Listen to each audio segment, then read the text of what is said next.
हमारे आसपास लोग होते तो हैं, हमारे अपने, हमारे दोस्त, कलीग्स, पर हर किसी से अपने दिल की बात या अपनी घर की चार बातें नहीं की जा सकती। कई बारी हमारे पास हमारे सॉल्यूशंस होते हैं, पर हमें ये लगता है कि काश कोई सुनने वाला होता, हमारा मन हल्का हो जाता, फिर हम आगे दूरदृष्टि तक देख पाते और चीज़ों को सॉल्व कर पाते। ऐसा होता है अक्सर औरतों में, ये सबसे ज़्यादा होता है कि कोई बात सुनने वाला नहीं होता, क्योंकि घर की बात अपनी माँ तक, बहनों तक या सहेलियों तक नहीं पहुँचाई जा सकती। मैं अक्सर ऐसी ऐसी औरतों के लिए एक पिलर का काम किया है, जिन्होंने खुल करके अपने दिल की सारी बातें गहराइयों से मुझे बताई हैं और मन हल्का करके अपनी ज़िंदगी में आगे बढ़ने का हौसला भी रखा है।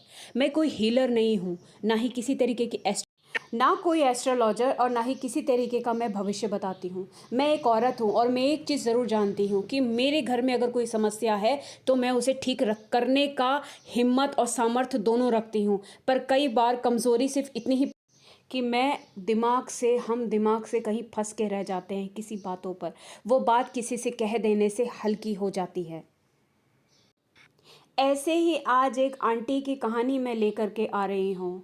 शादी को हुए 16-17 साल, पर मैं उतनी डीप कहानी में नहीं जाऊँगी। सिर्फ़ एक ही चीज़ थी जिसने उन आंटी को पूरी तरीके से हिला करके रख दिया था, डिप्रेशन में डाल दिया था। वो थे उनकी ज़िंदगी के वो 7 दिन, क्योंकि अक्सर जब वो मुझसे मिलती थी तब हमेशा यही कहती थी कि नहीं, आज मैं उनकी बात नहीं करूँगी। पर फिर बातों-बातों में वही 7 दिनों की बातें बार-बार निकल के आती थी। एक स्मार्ट, एक टैलेंटेड, एक घर को ख़याल रखने वाली औरत एक बात पे अटक गई थी। क्या थी वो बात?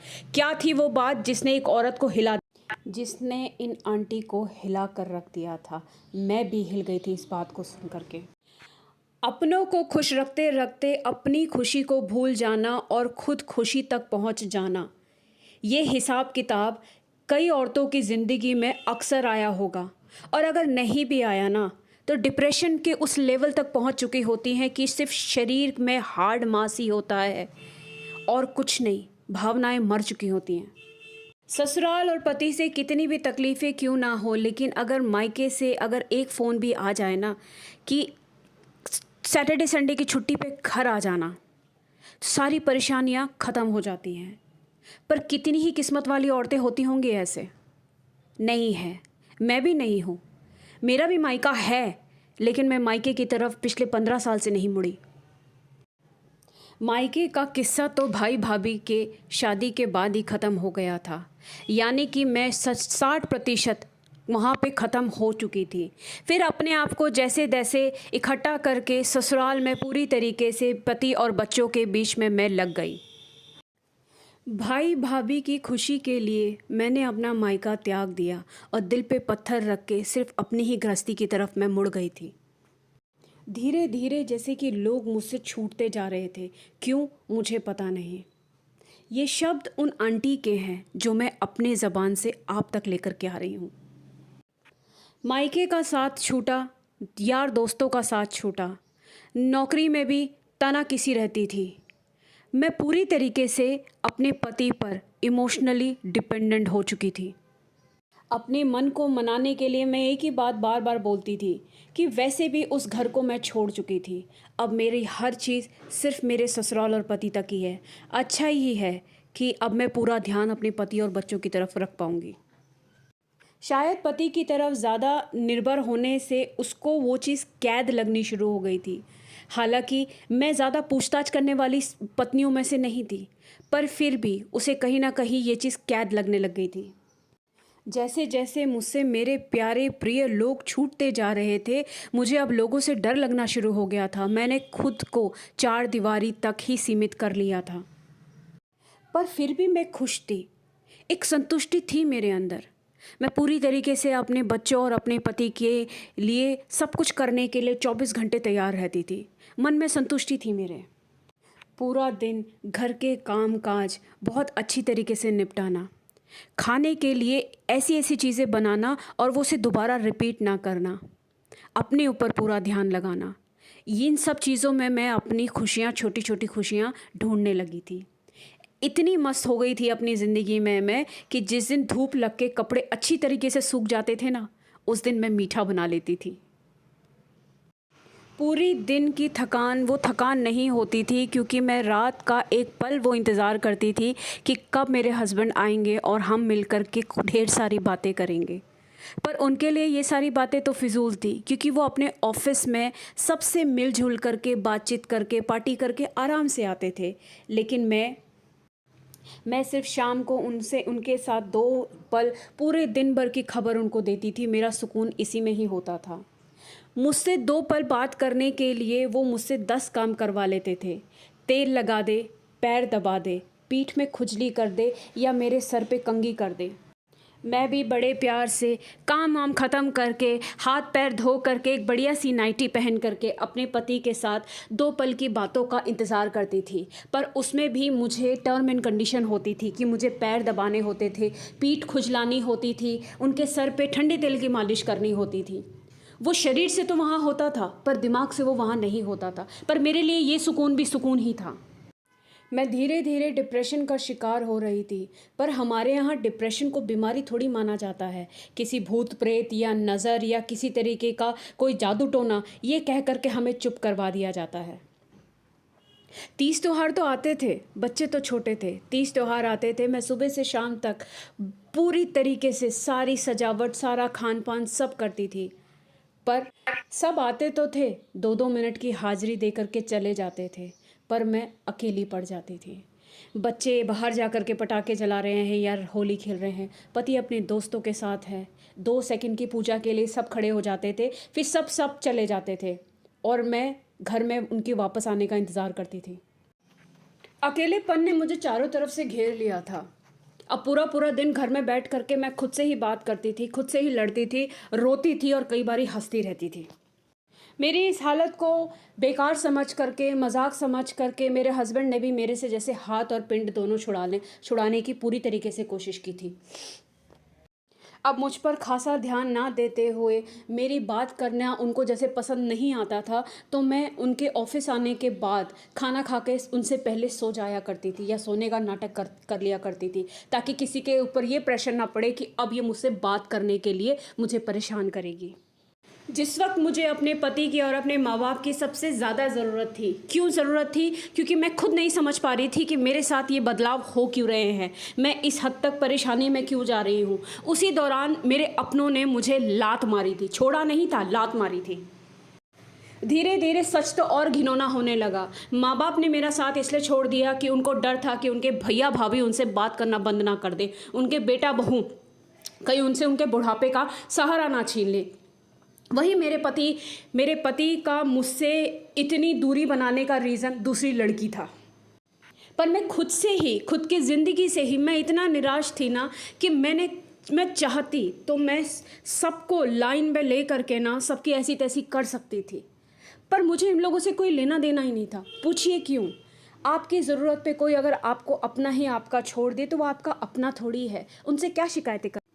मुझे पागल और बेअक्ल समझ करके मेरे हस्बैंड अब दूसरी जगह मुंह मारने लगे थे।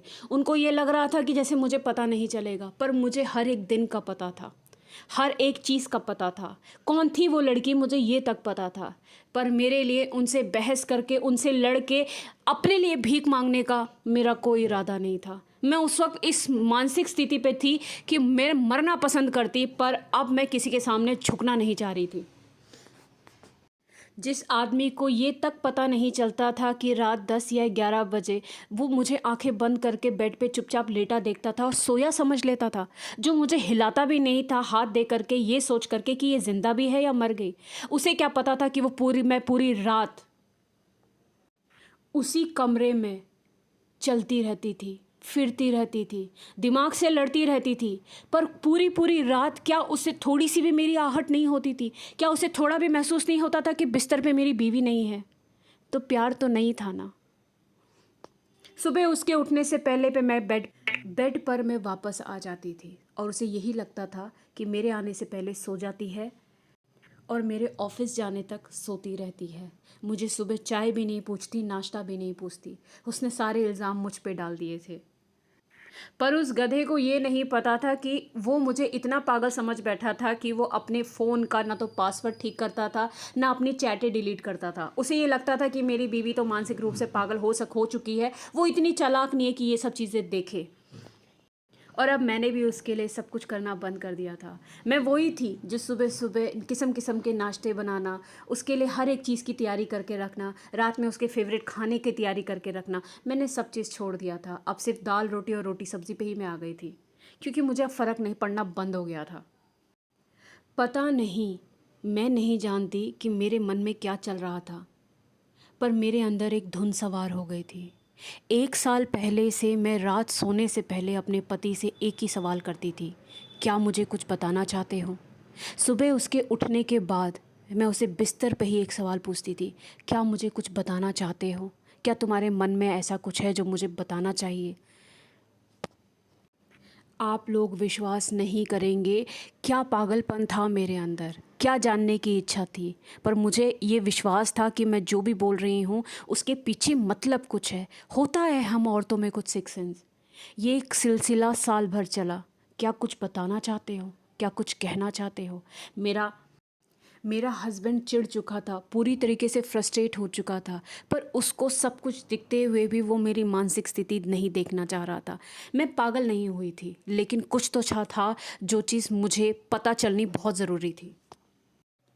और फिर ठीक 1 साल बाद ऐसा लग रहा था जैसे किसी ने मेरी बात सुन ली। 7 दिन की छुट्टी मेरे हस्बैंड ने स्पेशली मेरे लिए ली थी। उन 7 दिनों तक कुछ ऐसा हुआ कि डेली सुबह बच्चों के स्कूल जाने के बाद से बच्चों के स्कूल आने से पहले तक वो 5 से 6 घंटे हम उसी बिस्तर पे बिना नाश्ते पानी के हम बैठते थे और हम बातें करते थे। उन बातों में मेरे हस्बैंड ने मुझे अपने पिछले 8 साल के अफेयर की एक एक कहानी सुनाई। उसका उसका दिल भर आया था, उसको अपना दिल का बोझ हल्का करना था, या मेरा बार बार ये चीज़ कहना, क्या था मैं नहीं जानती। पर इतना मुझे पता है कि वो सारी चीज़ें बता रहा था जो कोई भी पति अपनी पत्नी को कभी नहीं बताएगा। उन 7 दिनों की कहानी में झूठ, धोखा, फ़रेब, मेरा इस्तेमाल करना, मुझे इग्नोर करना, मुझे पागलपन तक धकेलना, उन दोनों की इंटीमेसी कब कब हुआ, कितनी बार हुआ, किस तरीके से हुआ, वो मुझे किस तरीके से खुश रखती है और मैं किस हद तक उसके लिए पागल हूँ। मुझे ना बीवी दिखाई देती है, ना बच्चा दिखाई देता है। वो सारी बातें उन 7 दिनों के अंदर इतने इतने पोर्शन में मुझे बताई गई। उन दोनों की पहली मुलाकात हमारे ही घर में हुई 8 साल पहले एक फंक्शन में हुई थी। वहीं से ही मेरे बगल में मेरा पति खड़े होकर के जब आरती कर रहा था तो उसकी नज़र उस लड़की पे पड़ी थी जिसके साथ उसका अफेयर शुरू हुआ। पता है दोस्तों, जब वो मुझे अपनी कहानियाँ सुना रहा था ना, तब मैं सिर्फ दिमाग में कैलकुलेट कर रही थी। मैं कहानी नहीं सुन रही थी, मैं कैलकुलेट कर रही थी। और मुझे कैलकुलेशन में ये चीज़ समझ में आई कि जिस दिन वो हमारी आरती, हमारी आखिरी आरती थी, उस दिन से ही मेरे मन में से धीरे धीरे धीरे धीरे एक एक सीढ़ी उतर करके सारी चीज़ें जैसे ख़त्म होती जा रही थी। मुझे एक हिंट और एक इशारा मिल रहा था कि जैसे मेरी ज़िंदगी से कुछ बहुत बड़ी चीज़ जा रही है, और मुझे उस चीज़ का पता नहीं था कि क्या चीज़ जा रही है, जिसने मुझे अकेला कर दिया, सोच सोच के परेशान कर दिया कि आखिरकार ऐसी कौन सी बड़ी बात है, ऐसी मेरी ज़िंदगी में ऐसा क्या हो रहा है जो मुझे मेरी ज़िंदगी से कुछ छीन रहा है। मेरे पति ने मुझे बताया कि 2 साल बाद जब तुमने करवा चौथ रखा था और मैं करवा चौथ पे घर नहीं आया था, तुमने मुझे फ़ोन किया था। मैं उस वक्त उस लड़की के साथ बिस्तर पे था। मैंने तुम्हारा फ़ोन देख लिया था, पर मुझे डर नहीं लगा, ना ही मेरे हाथ पैर काँपे। और तब मैं ये सोच रही थी कि जब तुम मेरा फ़ोन नहीं उठा रहे थे तो मेरे हाथ से आरती की थाल क्यों गिर गई थी। क्यों मुझे ऐसा लग रहा था सुबह से ही, जिस चीज़ का इंतज़ार मैं साल भर करती थी, उसी साल मुझे ऐसा क्यों लगा कि मुझे करवा चौथ नहीं करना चाहिए। वो मुझसे जो जो चीज़ें बोलता जा रहा था, मैं उन कड़ियों को जोड़ती जा रही थी और ये महसूस कर रही थी कि मैं कहाँ से टूट रही थी, टूटने का क्या रीज़न था। जब जब तुम मुझसे पूछती थी कि क्या तुम मुझसे कुछ कहना चाहते हो, उसी दिन मैं उस लड़की के साथ इंटीमेट होकर के घर आता था। पता नहीं तुमको कैसे पता चल जाता था, पर तुम मुझसे पूछती थी कि क्या तुम मुझसे कुछ कहना चाहते हो। मैं डर जाता था कि कहीं तुमने कुछ देख तो नहीं लिया, कहीं तुम्हें कुछ पता तो नहीं चल गया। मैं इस बात को लेकर के डर जाया करता था। मेरी तुम्हें तलाक देने की हिम्मत कभी नहीं हुई, पर हाँ, मनी मन जब मैं उस लड़की के साथ बिस्तर पे गया तभी मैं अपना रिश्ता मन से तोड़ चुका था। मैंने खुद ही अपने मन में ये फ़ैसला कर लिया था कि सिर्फ कागज़ों में दस्तखत करना ही सब कुछ नहीं होता। अगर आप मन से किसी के साथ रिश्ता तोड़ दो तो वो भी बहुत होता है। आंटी का यही कहना था कि अगर आप मन से भी किसी से रिश्ता तोड़ रहे हो तो भी आपको सामने वाले को बताना चाहिए कि नहीं चाहिए। इसका मतलब आप स्वार्थी थे। जिन जिन तारीखों का और दिनों का अंकल ने ज़िक्र करा जब वो उस लड़की के साथ इंटीमेट होते थे या साथ में कहीं होते थे, आंटी ताज्जुब हो गई कि उन दिनों में आंटी के अंदर एक अजीब सा बदलाव होता था। उस दिन पूरा दिन वो उनका दिल बैठ जाता था, नींद नहीं आती थी और सर ज़ोर ज़ोर से दीवार पे मारने का दिल करता था। उनके दिल में इतनी सच्चाई थी इस रिश्ते को लेकर के कि जब अंकल के दिमाग में भी कोई और आता था तो इधर आंटी का ऑटोमेटिकली पूरा सिस्टम दिमाग का हिल जाता था। उनको पता नहीं होता था आंटी को कि मेरा पति इस वक्त बाहर किसी के साथ मुंह मार रहा है, पर वो दिल का कनेक्शन इतना स्ट्रांग होता है ना कि वो महसूस करने की शक्ति आपको सब कुछ दिखा देती है।